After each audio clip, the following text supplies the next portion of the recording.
the European champions that won titles in the past. But all in all, a good start in the 5 weights that we watched.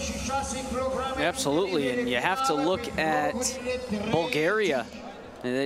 Dudova defeated Yeselmark, the returning world silver medalist, and tomorrow is when the heavy hitters come up. But Yasmin Adar, the one I was really looking forward to seeing if she can continue her run from last year where she was a world runner-up, and she showed up here, her first competition of the year, and made it to the final. So we'll see her tomorrow night, but expect Finland's Petra Oli, defending European and world champion, and Taibei Usain, defending world and European champion, to compete tomorrow.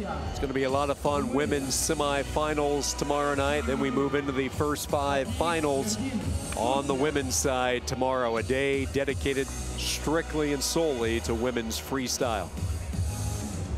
Mihail Paglia of Romania, local favorite, getting set to take on Fatih Erdeen. Erdeen was stunned. He got caught last night in the semifinals by Piotr Anulov, one of the biggest upsets of the day, as he flattened the reigning world runner-up and the current world #1 in Erdeen. So let's see how Fatih responds for Turkey, still in that race with Russia and Azerbaijan for the team title. Erdeen looking for a quick strike, comes up just empty. 1-0 lead, 30 seconds into this first period. This is always interesting, Eric, to see how these top-notch athletes respond after a crushing loss. And watching Erdeen, he's having no trouble getting back into his groove. He'll get 2 and 2, I believe, should go up 5-0, and that is the call there. So no hangover effect from getting stuck last night. No, and you talked about him getting stuck, and it was really just a pancake over, shot with his elbows out. And though he's the #1 ranked wrestler in the world, returning world silver medalist, he still makes mistakes. And last night he paid for the mistake, and he came out here, and what I like about him is he does start quick. We saw it last year against David Taylor, who was the world champion. We saw him at the Erdeen Championships in Krasnoyarsk in early January, come out, get a quick strike on David Taylor. So he is a fast starter, but what you want to see from Fatih Erdeen is to continue that pace throughout the 6 minutes. You deal with this sport each and every day with United World Wrestling, and that loss last night by Erdeen really made things interesting when you look at the seeding possibly moving forward to the World Championships, and the reigning world champion David Taylor, Yazdini of Iran. Could get a little interesting to see what sides these guys end up on, but that loss last night could play a role in that.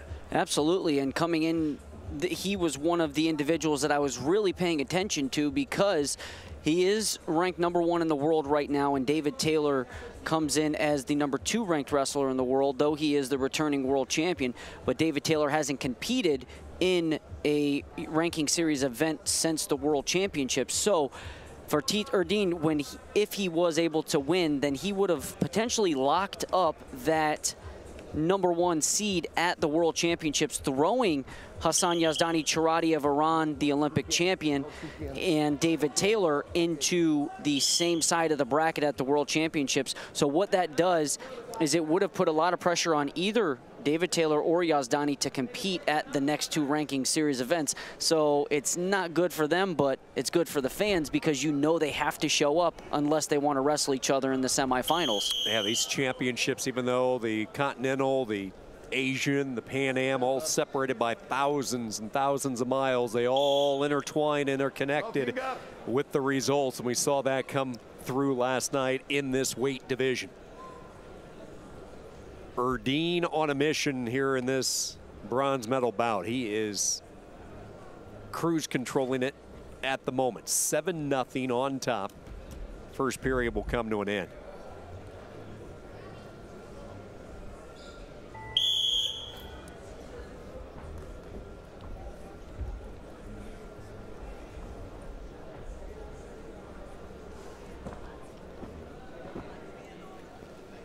And the system just updated. If you don't mind, I'll run through the team scores. We'll give the top 5. The Russian Federation takes over as the top team right now in freestyle with 112 points. Azerbaijan in second with 110. Turkey in third with 106. Georgia in fourth with 69. And rounding out the top 5 is going to be Ukraine with 57. And what's interesting, all 3 top countries, Azerbaijan, Russia, and Turkey, with wrestlers in this weight class at 86 kilos. You have Turkey represented now for bronze.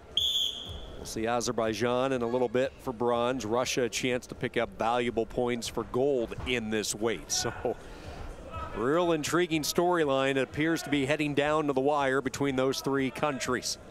Second period underway, 7-0 Erdeen on top.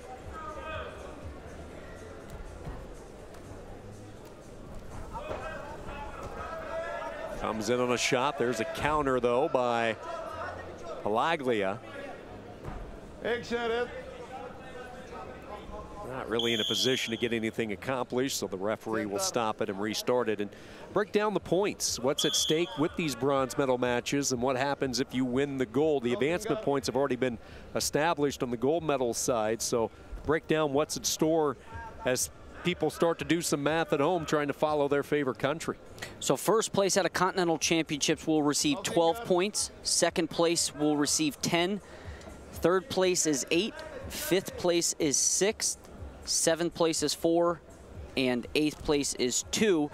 So that's what you get for placement points. And then in addition to those placement points, you'll also be awarded we'll call them participation points. So if your weight class has 10 or fewer entries, then you'll be given an additional 6 points. If your weight class has 11 through 20, you'll be given 8 points. And then anything with 20 or more entries, you'll receive 10 points. So if you, we'll say if you have a weight class with 20 wrestlers and you take first place, then you'll be awarded 22 points, for example. So I know it's a lot, but that's the breakdown. Yeah, you need a math major to keep up with all that. And we already saw. Good thing Eric is a math major. He obviously, you're the one giving the team scores. You haven't heard me pipe in there yet. You see my scratch pad. He's got a computer. I'm trying to do the math free here. And we actually saw it come into play last night with Suleiman Atli, the world bronze medalist from a year ago, takes over the #1 spot in the world rankings with his gold medal finish because his weight class had that 11 through 20 wrestlers. So he was awarded the 8 points there and the first place point. So he picked up 20 points, and with his 41 plus the 20, he takes over with 61 points at 57 kilos over Zauragoyev, the defending world champion.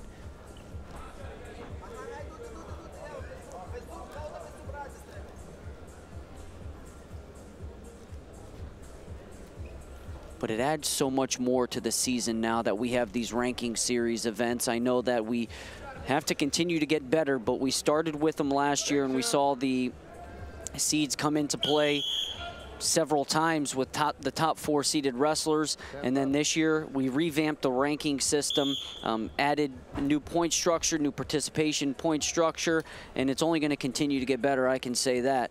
Where do you think the biggest revisions happened as far as for the better? Well, I just think that adding the ranking series events, it gives the season more meaning. Prior to this, you didn't have really a set schedule of tournaments where that really mattered. It was all over the world, and now you have 4 tournaments that the best men or women show up to, expecting to compete at the highest level. Another European medal for Fatih Erdeen of Turkey. He comes away with the bronze, an 8-2 win.